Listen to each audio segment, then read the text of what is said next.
Salut copain, ça joue ou bien? Être juif, c'est pratiquer la religion de Moïse. Les judaïstes ne sont pas juifs. C'est pas qu'ils se collent une étiquette, qui disent nous sommes des juifs qu'ils le sont.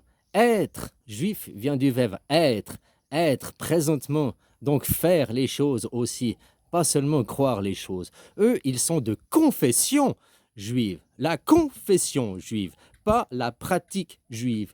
Aujourd'hui, ici et maintenant, pour clarifier les choses, les seuls juifs, les vrais juifs authentiques, sont de nationalité suisse. Tous les autres, c'est des usurpateurs d'identité. Tous les autres, ils ne sont pas juifs, ils sont judaïstes. Et le judaïsme n'est pas la religion des juifs. Le judaïsme ne prône pas l'égalité, ne prône pas la fraternité, ne prône pas la liberté, ne prône pas le citoyen souverain. Le judaïste utilise la Bible pour sa sale besogne. Ah, tu vas me dire, les enseignements de la Torah, dans leurs trucs religieux, ils sont de confession juive, on leur donne un titre. Moi, je te parle de être juif, pas parce que tu le crois, parce que tu le pratiques. Tu comprends la différence? Être un pratiquant. Ceux qui sont par défaut des élus, le peuple suisse est un peuple d'élus. Tout citoyen est souverain, a le droit de vote. Tu n'as pas le droit de vote, tu n'es pas un élu. Ton Macron, c'est un élu. Je fais ça en guillemets parce que même après, il n'est pas souverain, il est dirigé par une communauté au-dessus de lui. Comme je te dis, il y a le sapin de Noël. Un sapin de Noël, c'est une jolie pyramide, un joli triangle. Hein? Macron, c'est le sommet du sapin, c'est le sommet de la pyramide. Par contre, sur le sapin de Noël, qu'est-ce qu'on met en dessus? L'étoile de David. Et l'étoile de David, l'étoile à 6 branches, n'est pas un symbole juif. Le symbole juif, c'est le chandelier à 7 branches. Ce n'est pas le drapeau israélien. Déjà, pourquoi sur le drapeau israélien, il n'y a pas le rouge? Pourquoi la femme n'est pas représentée? Ah, non, parce que le rouge, c'est l'homme, c'est la guerre. Non, c'est la femme. C'est les règles, c'est le sang, c'est l'amour. Oui, c'est la guerre, une guerre pour accoucher.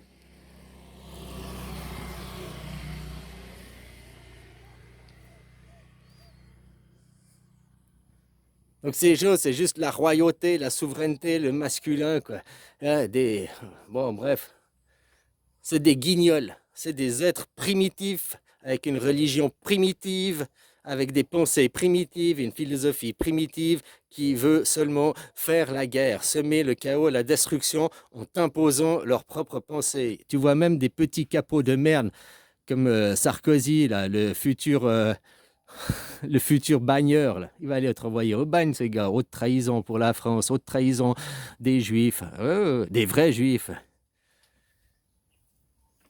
Puisque quand il est venu en Suisse, au lieu de propager la religion juive chez vous, non, il a dit que jamais il vous ferait devenir des hommes libres, jamais il ferait de vous des hommes souverains. C'est haute trahison. Il vous a vendu à l'Europe, c'est haute trahison, quoi. Bah, tu vois, nous, notre philosophie, c'est l'inverse. Tu crois que je vais le mettre loin de moi? Non, il va nettoyer mon jardin, que j'ai un œil sur lui tous les jours, tu comprends? Ton, hein?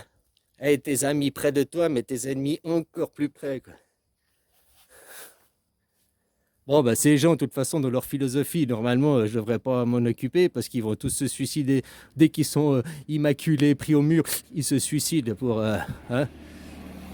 C'est ce qu'il a fait, le tonton, là, le petit moustachu, quoi. Avec sa femme, une balle dans la tête, quoi. Donc, tu vois, la femme, c'est l'homme parce qu'elle a eu la dignité de se tuer d'une balle dans la tête. L'autre, le féminin. Il s'est pris son poison, sa ciguë, hein, dans la tasse de thé. Il est mort empoisonné comme les femmes. Donc, tu vois,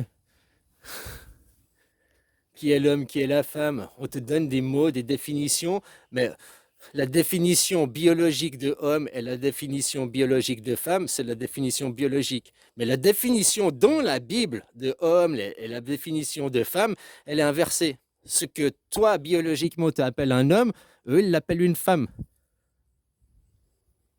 Il faut comprendre ça. Et puis, tu comprends beaucoup de choses. Tout a été inversé.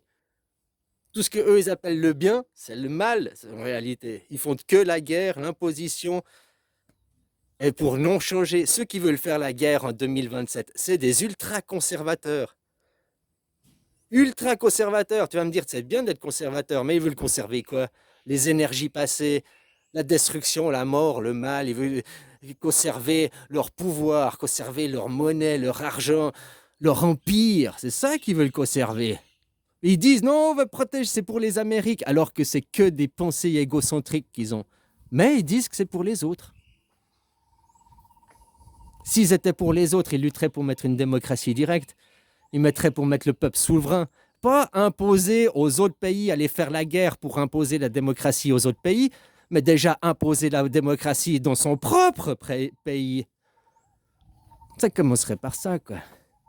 Mais bon, les gens, c'est... Hein, je suis désolé, vous êtes cons, quoi. Vous êtes cons. J'explique des choses simples. Des gamins de 5 ans, ils comprennent ce que je dis. Les gens plus grands, tu vois, c'est... Après, vous êtes... Mais dans les livres, dans l'idolâtrie, dans l'image, Hein? Un enfant, vous ne posséderez rien et vous serez heureux. Il possède rien et il est heureux. Mais il possède rien aussi de connaissances qu'on lui a fourrées dans le cerveau, tu comprends? C'est pour ça qu'il est heureux. Avant qu'on l'embrigade dans l'endoctrinement, blablabla, au lieu de le laisser indépendant et libre d'avoir sa propre pensée et sa propre religion, de prêcher pour sa propre église.